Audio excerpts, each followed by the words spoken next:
Welcome back. While Confucius in China and the Ionian rationalists in Greece were posing these big eternal questions about existence and its purpose, and came up with pragmatic answers, which were based on a belief in the power of the rational human mind, there were other thinkers of this same era who took that a step further. And they began to look beyond the physical world for solutions. They decided to seek enlightenment in a more spiritual realm. And in the process, they ended up creating a number of new religions. As we've seen in a previous lecture, as the Vedic age developed, Indian religion had become more and more dominated by the Brahmins, the priestly class. And they had put more and more emphasis on just following the correct religious ritual. Now, since they were the only ones who could perform those rituals, by making them more complex and really inaccessible to the average person, they enhanced their own status. Inevitably, the Brahmins' monopoly on power and religion's increasingly sterile focus on ritual led naturally to discontent and to resentment. By around 700 BC, that dissatisfaction began to be manifested in the form of various mystics and sages who outright rejected the existing system and began to wander around in remote areas such as forests and mountains. And there they would typically live as hermits and pursue their own individual path towards spirituality. These wandering holy men also began to attract groups of disciples and followers who would spontaneously gather to listen to their teachings. And all of this ended up creating what we might call a kind of counterculture to the Brahmin-dominated mainstream one. In contrast to the Brahmins' emphasis on sacrifice and ritual, these men stressed the role of things like meditation and reflection upon the inner meaning of religion rather than the outward correct practice of just its form. Their ideas eventually get collected together in a body of texts known as the Upanishads. These seem to have been composed between about 800 and 400 BC. And joining those were another series of writings called Aranyakas, literally forest texts, which would outline sort of spiritual secrets that were being passed down from teacher to student. And collectively, the Upanishads and the forest texts became viewed as additions to the existing holy writings of the Vedas. The term Upanishad, by the way, literally means to sit down in front of. And it captures the original setting of these teachings as disciples would sort of gather around a mystic in a forest somewhere and listen to him espouse his wisdom. The Upanishads are chronologically the last of the Vedas.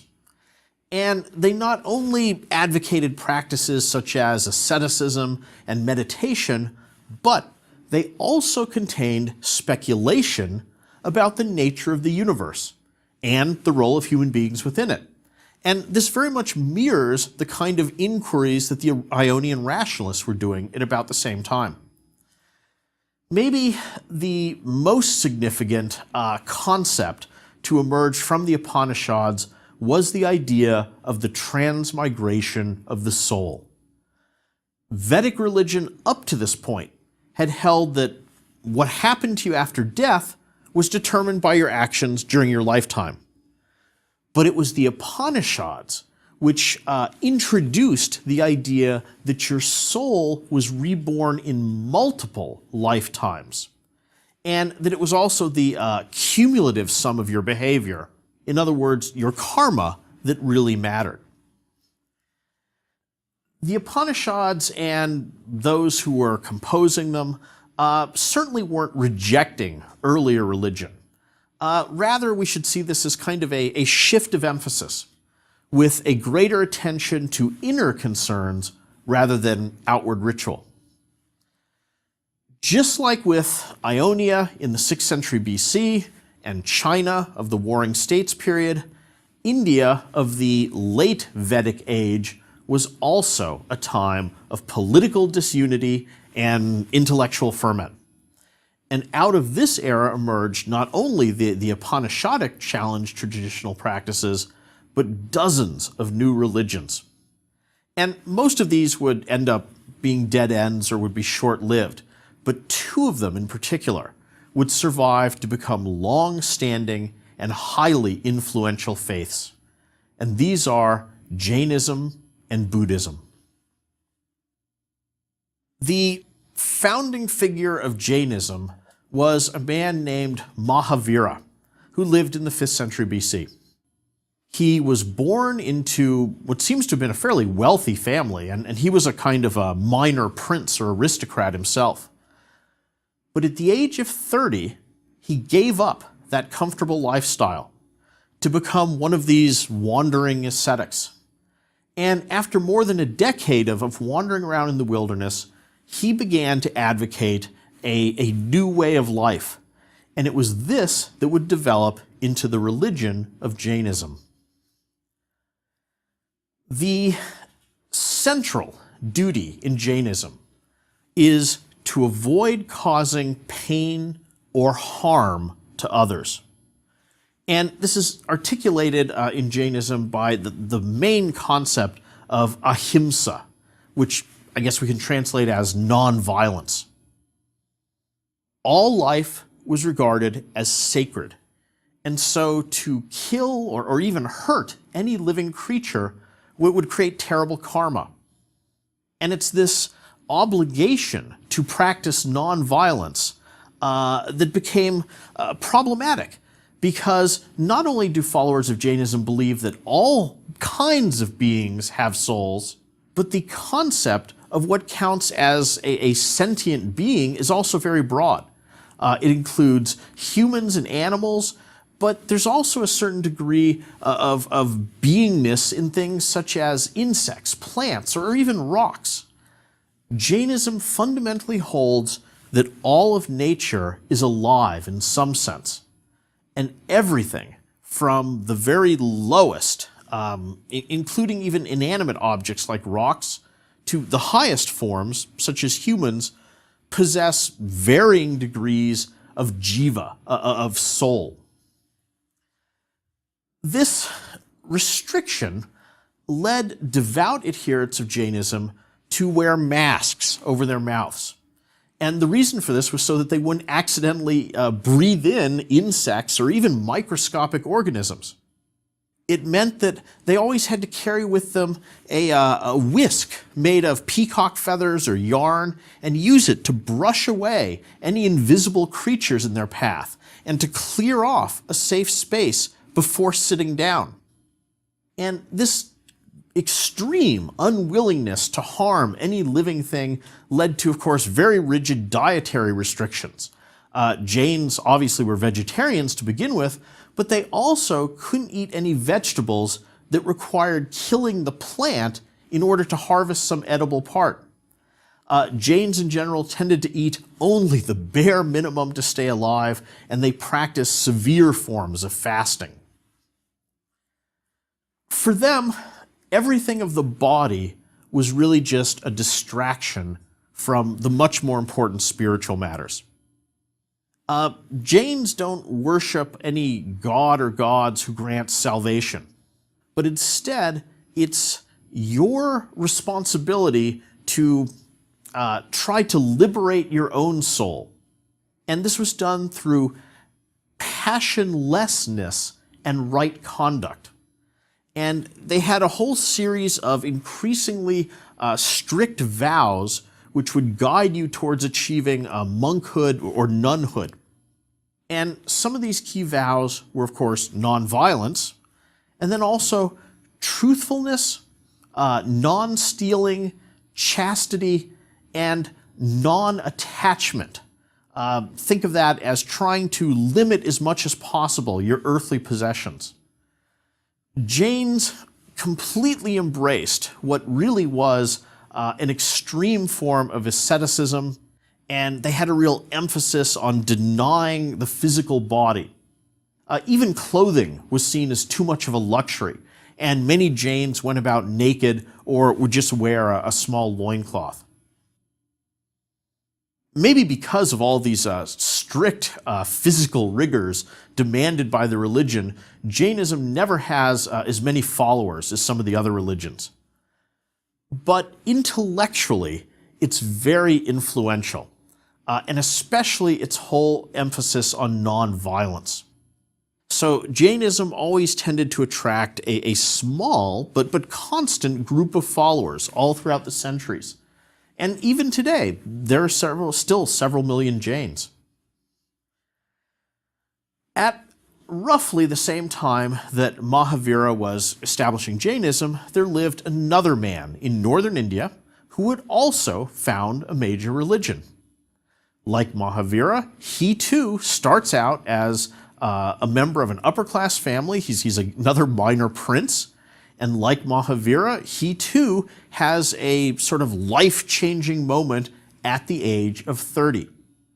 And he rejects all his wealth, he abandons his home, and he becomes one of these wandering ascetics.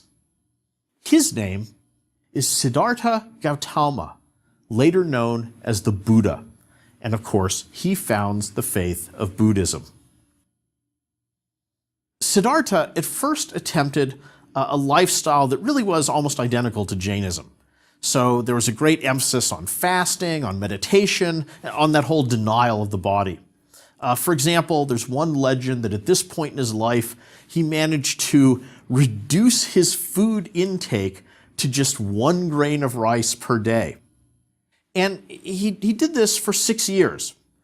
But at the end of that time, he found that this lifestyle wasn't really bringing him the sort of spiritual fulfillment that he was seeking. Then, one night, while he was resting and meditating beneath a banyan tree, he had a moment of enlightenment. And it was then that he developed the key concepts that would form the core of Buddhism. The name Buddha, by the way, literally means one who has woken up. And Siddhartha became known by that name in reference to this sort of moment of spiritual awakening that he had beneath the banyan tree. He then holds his first teaching of what he had learned in a deer park. And this is a common image you see in art. And he taught 4 central insights. And these are, first of all, the main feature of human existence is suffering.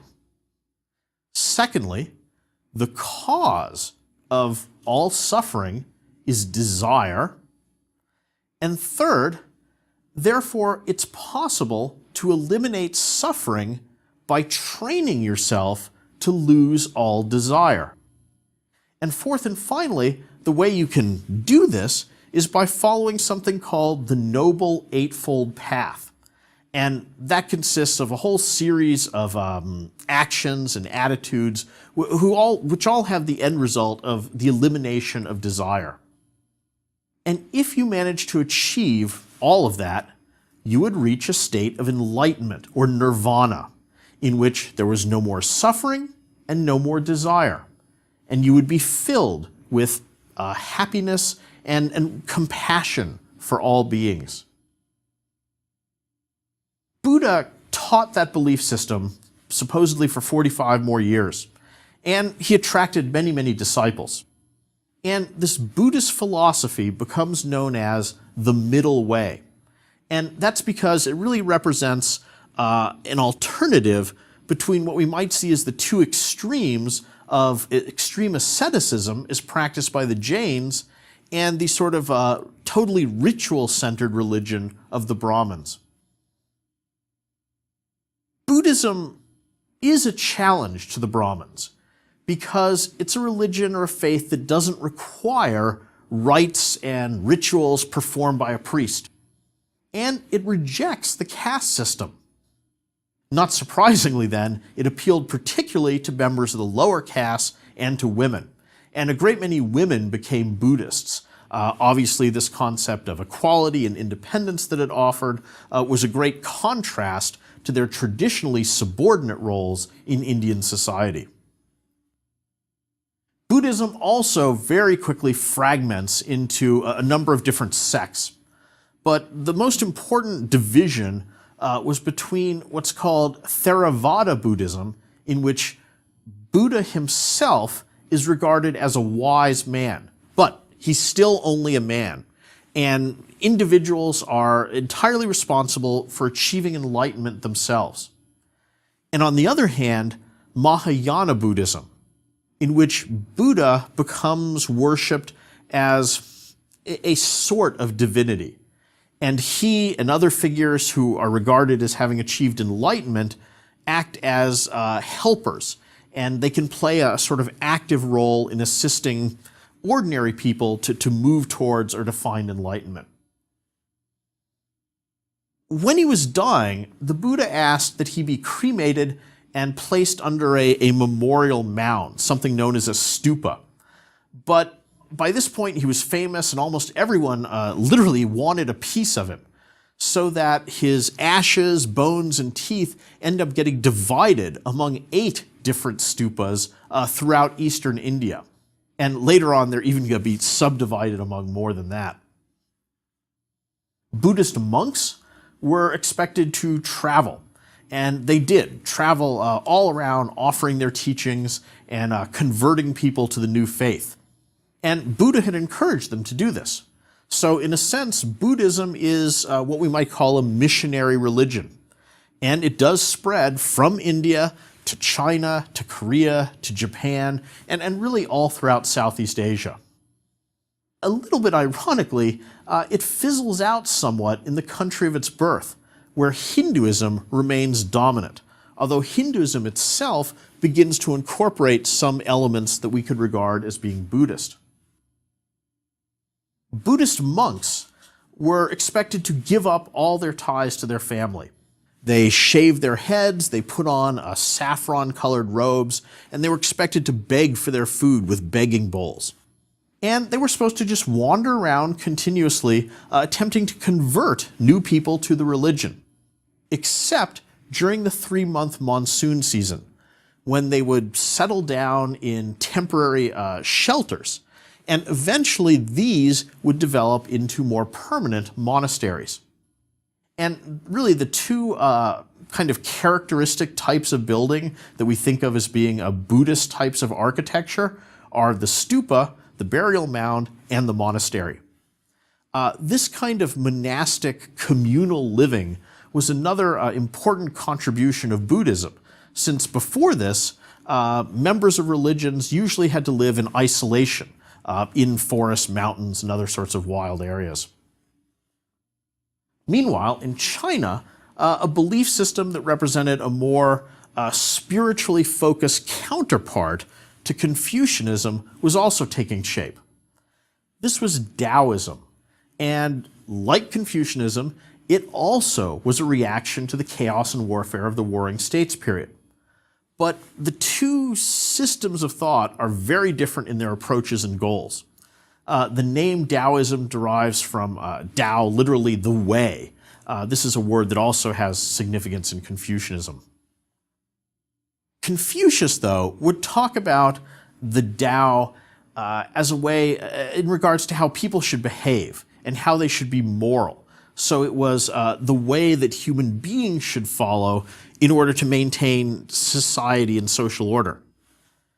In Taoism, by contrast, the Tao acquires a much more abstract or metaphysical sense, which is entirely separate from the actions of people. So rather than thinking of the way of humans, it's more the way of universe or the way of nature itself.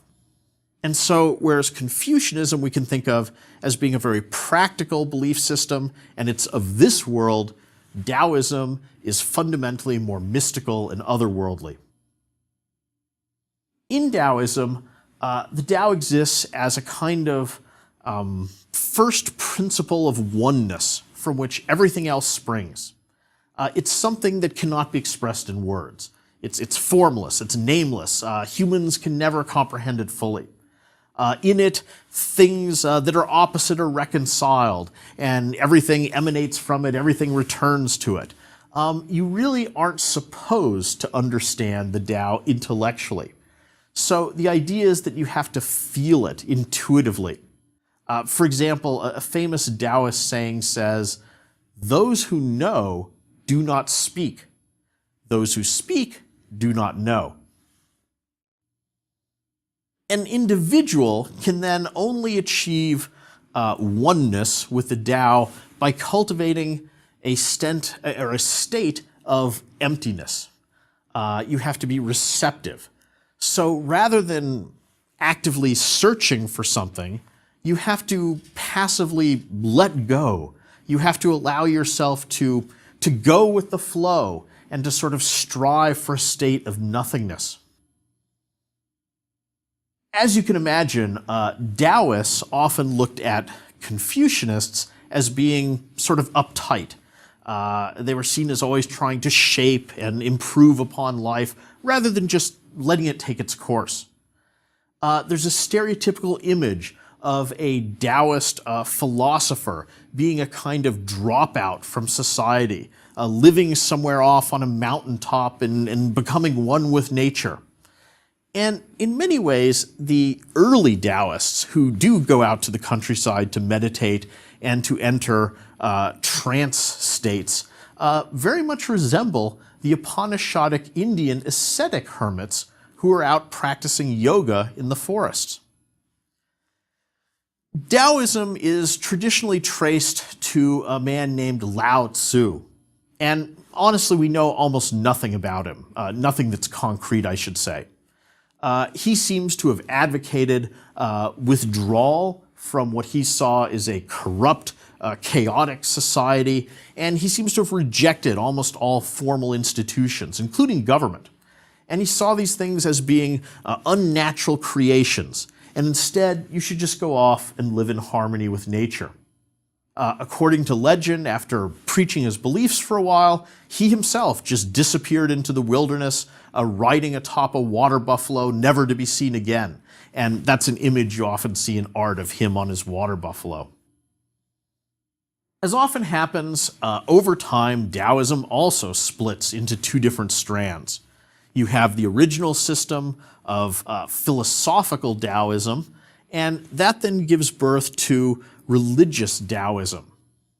That more popular form of Taoism starts to take on a lot of the familiar trappings of religion. So it acquires priests, temples, monasteries. It acquires certain beliefs such as animism and a pantheon of various gods. One area in which Taoism would have very long-lasting effects is Chinese art. And a common subject matter in Chinese art are landscape paintings that typically feature images of towering mountains and roaring rivers. And against these sort of majestic backdrops, human beings are often shown as tiny, little ant-like figures. And this really reflects Taoist ideas of the insignificance of humans compared to the great power and mystery of nature. And until I actually visited China, I always used to think that these amazing landscapes with huge cliffs enshrouded in mist were just made up by artists. But after sailing down the Three Gorges regions of the Yangtze River, I can testify from personal experience that there really are dramatic landscapes just like that in China, and which obviously served as the inspiration for these painters. Many Chinese did not see Confucianism and Taoism as mutually exclusive. And one stereotype is what we might call the weekend Taoist, who during the work week is a Confucian and he works at a government job, but then on the weekend he likes to go off and engage in Taoist meditation and appreciation of art. All of these philosophies come out of earlier polytheistic traditions. But in the ancient Near East, there also arises several explicitly monotheistic religions. And we've already seen one of those, Judaism, which, even though having older origins, was still kind of solidifying as a belief system around this time. But a second monotheistic religion came out of the mountains of northeastern Iran.